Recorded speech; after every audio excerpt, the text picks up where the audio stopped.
एक आदमी जिसका ना तो कद बड़ा था, ना आवाज ऊंची, लेकिन उसकी बात पूरी दुनिया सुनती थी।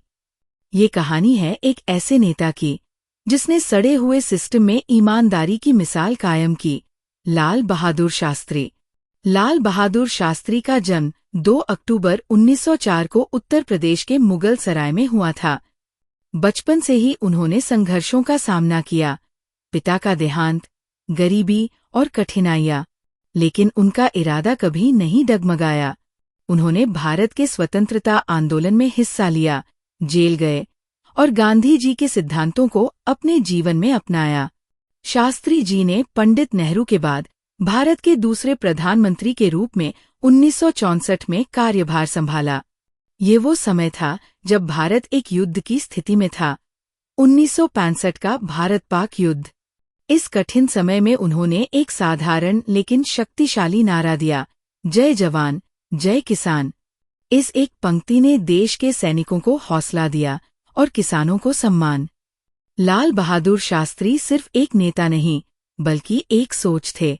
उन्होंने हमेशा सादगी को अपनाया और सत्ता में होने के बावजूद कभी अपने पद का गलत फायदा नहीं उठाया। जब भी उन्हें किसी विशेष सुविधा का प्रस्ताव दिया गया, उन्होंने विनम्रता से मना कर दिया। उनके लिए सेवा का मतलब था बिना स्वार्थ के देश और जनता के लिए काम करना। उन्होंने प्रधानमंत्री बनने से पहले ही कई अहम जिम्मेदारियां निभाईं।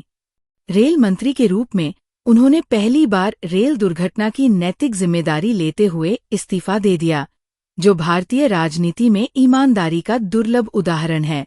दूध उत्पादन को बढ़ावा देने के लिए उन्होंने श्वेत क्रांति को बढ़ावा दिया, जिससे देश में दूध की कमी को दूर किया गया। भूख की समस्या से निपटने के लिए उन्होंने अन्न की बचत के लिए हफ्ते में एक दिन उपवास की अपील की और खुद भी उसका पालन किया। 1965 के युद्ध के समय उन्होंने बिना घबराए देश का नेतृत्व किया और पाकिस्तान को कड़ा जवाब दिया, जिससे देश का आत्मविश्वास और सेना का मनोबल बढ़ा। उनकी नीतियां न सिर्फ युद्ध के समय बल्कि शांति के समय भी देश के विकास के लिए महत्वपूर्ण रहीं। लेकिन उनकी मृत्यु कई सवाल छोड़ गई। 11 जनवरी 1966 को ताशकंद समझौते पर हस्ताक्षर करने के बाद उनका अचानक निधन हो गया। मौत का कारण हार्ट अटैक बताया गया, लेकिन ना तो पोस्टमार्टम हुआ और ना ही पूरे मामले की पारदर्शी जांच। कई लोगों का मानना है कि उनकी मौत के पीछे कुछ राज छुपाए गए हैं, जो आज भी सरकारी फाइलों में दफन हैं। आज भी लाल बहादुर शास्त्री ईमानदारी, सादगी और देशभक्ति की मिसाल है। उन्होंने हमें सिखाया कि नेता बनने के लिए शब्द नहीं, कर्म बोलते हैं। ये थी कहानी भारत के एक सच्चे हीरो की, लाल बहादुर शास्त्री। अगर आपको ये कहानी पसंद आई हो तो लाइक करें, शेयर करें और ऐसी ही सच्ची कहानियों के लिए हर स्टोरी को जरूर सब्सक्राइब करें।